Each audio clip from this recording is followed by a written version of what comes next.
What are your thoughts about underage drinking? I think we have to recognize that it's going to happen, and that some kids don't, and then they have to realize that culture is something that sometimes you have to be countercultural. So there's a lot of kids that do, there's a lot of kids that don't, but it's going to happen, sure. So we always our big objective is to make sure that everyone's safe. What have your experiences been like at Fairfield U involved with students drinking? Full range of different experiences. You can't reason with a drunk person, and that's a big one that I noticed. So, some people like me will have a few drinks, I'll slur my words and make my kids laugh. But some people will punch a hole in the wall. So there's different reactions to alcohol, and they're at a young age where they're trying to find that out. So I've come across kids passed out in snowbanks, all kinds of stuff. Yeah. Usually early in the first, freshman year is in that first semester is a big time. So what is your protocol if you find a student with alcohol? It depends.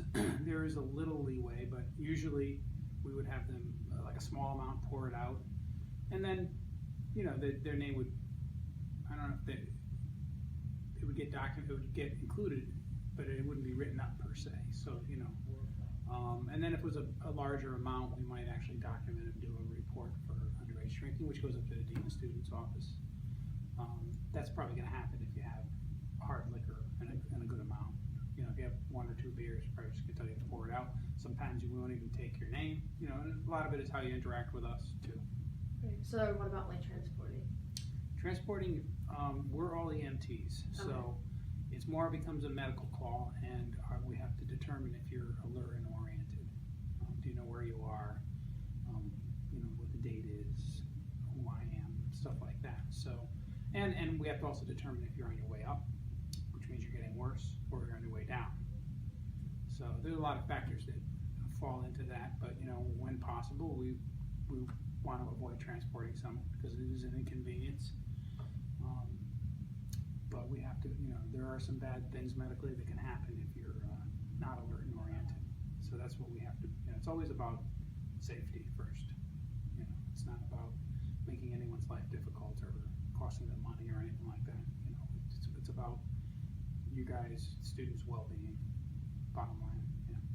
So how many people do you think a week gets transported?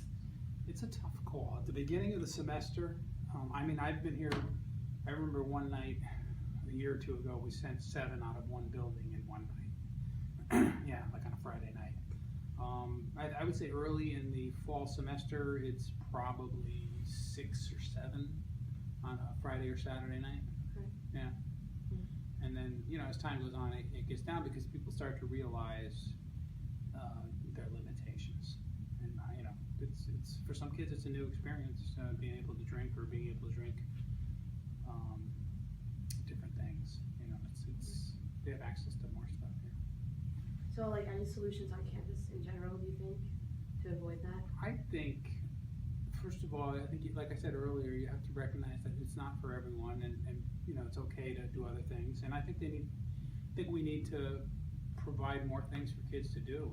When I see some of these activities that they have at Favorite Hall, where I see a lot of kids going to them.